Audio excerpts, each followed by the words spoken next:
Shalom saudara-saudara. Di tengah kesibukan hidup, mari kita luangkan waktu sejenak untuk merenungkan firman Tuhan bersama.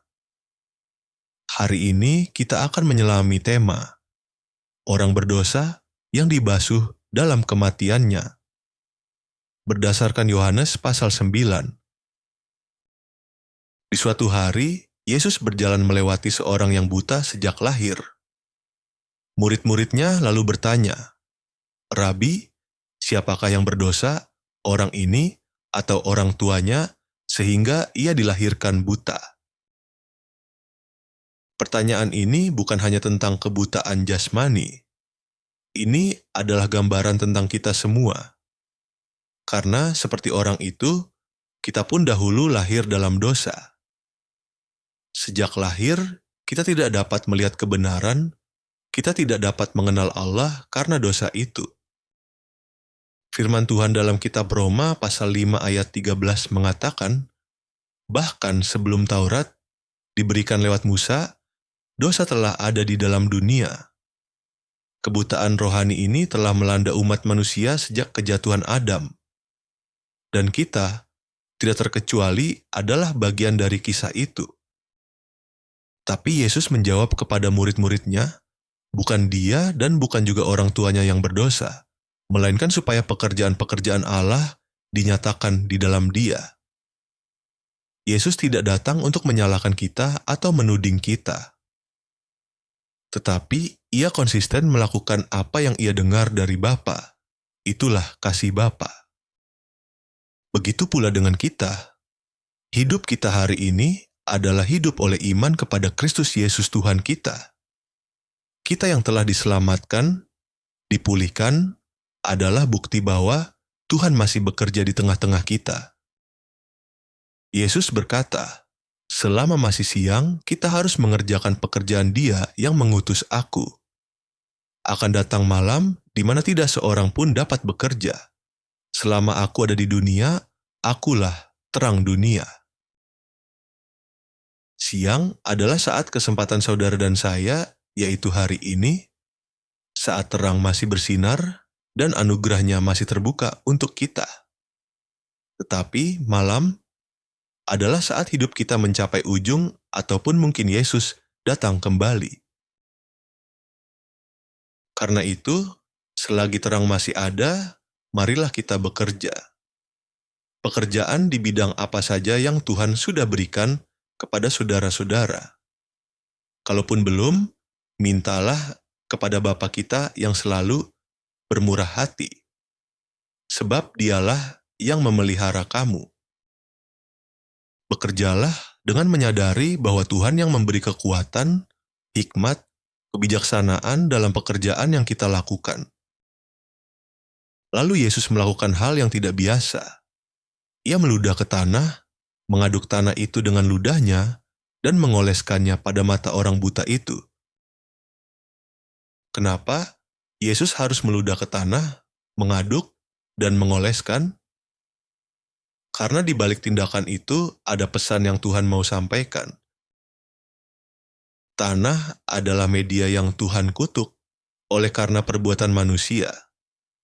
Ketika Yesus meludah, itu bukan tanpa makna. Dalam Imamat pasal 15 ayat 8 disebutkan bahwa ludah dianggap najis jika mengenai orang yang tahir.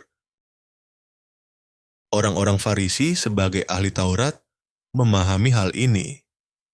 Yesus ingin kita tahu bahwa sampai di sini saja Taurat itu berlaku kepada umatku, sebab aku telah datang untuk membawa umatku. Yesus kemudian mengaduk tanah dengan ludahnya. Sebuah tindakan yang mengingatkan kita pada saat Allah membentuk manusia dari debu tanah. Ketika Ia mengoleskan campuran itu ke mata orang buta, Ia sedang memberikan hidup, bahkan rohnya. Yesus, penebus kita, mengambil kutuk dan kenajisan dari orang itu, bahkan tanah terkutuk itu, di bawah pengawalan hukum Taurat. Dan Ia akan segera membayarnya pada kayu salib itu. Ini bukan sekadar penyembuhan fisik, Ini adalah gambaran dari pengorbanan yang akan ia jalani agar kita dapat memandang wajahnya dan supaya tidak satupun dari kita ditinggalkan. Lalu ia berkata, "Basuhlah dirimu di kolam Siloam." Siloam yang berarti yang diutus. Mengacu langsung kepada Yesus sendiri. Yesus yang diutus untuk menggantikan tempat kita. Yesus yang menanggung dosa kita. Sebab hukuman atas dosa adalah maut. Tapi Yesus datang supaya kita diselamatkan. Orang itu pun pergi, ia membasuh dirinya, dan kembali dengan matanya sudah melek. Kata melek dalam bahasa Yunani berarti mulai melihat. Inilah gambaran kelahiran kembali ketika seseorang yang sebelumnya buta terhadap hal-hal rohani, kini mulai melihat kebenaran karena perjumpaan dengan Yesus. Namun, apa respons orang-orang sekitarnya? Mereka ragu, mereka heran, mereka bertanya, "Bukankah ini pengemis yang kita kenal sejak lama?" Orang itu hanya menjawab apa yang ia tahu. Orang yang disebut Yesus itu membuat adukan tanah, mengoleskan ke mataku, dan menyuruhku ke Siloam. Aku taat, dan sekarang aku bisa melihat. Ia tidak melihat prosesnya. Ia hanya mendengar, lalu menaati apa yang Yesus katakan, dan melalui ketaatan itulah mukjizat terjadi. Tetapi tidak semua orang senang. Orang-orang Farisi yang tahu tentang Taurat dan hukum Tuhan malah menjadi ribut karena pekerjaan penyembuhan itu terjadi pada hari Sabat. Mereka pun berkata kepada Yesus bahwa ia adalah seorang yang berdosa. Tetapi bagaimanakah seorang berdosa dapat membuat mujizat yang demikian? Bagi mereka, hari Sabat adalah hari tanpa pekerjaan. Dan bagi mereka, tindakan Yesus dianggap pelanggaran. Ironisnya, mereka begitu memahami Taurat, tetapi tidak mengenal Yesus yang diutus Bapa sendiri. Mereka hafal hukumnya, tetapi buta terhadap kasih karunia yang diberikan oleh Bapa kita. Mereka bertanya kepada orang buta yang disembuhkan itu, "Menurutmu, siapa dia?" Ia menjawab dengan keyakinan, dia adalah seorang nabi. Tapi karena masih ragu, mereka memanggil orang tuanya. Dan orang tua itu hanya menjawab, "Ia anak kami. Ia memang dulu buta. Tapi bagaimana ia sekarang melihat? Kami tidak tahu. Tanyakan saja padanya. Ia sudah dewasa." Jawaban ini sesungguhnya penuh makna. Orang itu telah menjadi dewasa secara rohani. Ia mengalami kelahiran baru. Dan kini ia dapat berkata-kata atas pengalamannya sendiri. Bukan dari ajaran, tetapi dari perjumpaan langsung dengan Yesus. Namun orang-orang Farisi tetap tidak percaya. Mereka memaksa dan berkata, "Katakan yang sebenarnya di hadapan Allah, kami tahu orang itu berdosa." Orang buta itu yang kini melihat menjawab dengan luar biasa. "Heran juga, kalian tidak tahu dari mana dia berasal, tapi ia membuatku melihat. Kita tahu bahwa Allah tidak mendengarkan orang-orang berdosa, melainkan orang-orang yang saleh dan yang melakukan kehendak-Nya.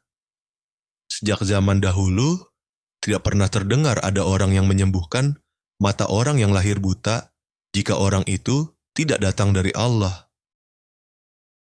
Perkataan ini mengguncang. Mereka yang katanya ahli Taurat sekarang diajar oleh seorang mantan pengemis. Dan mereka pun marah.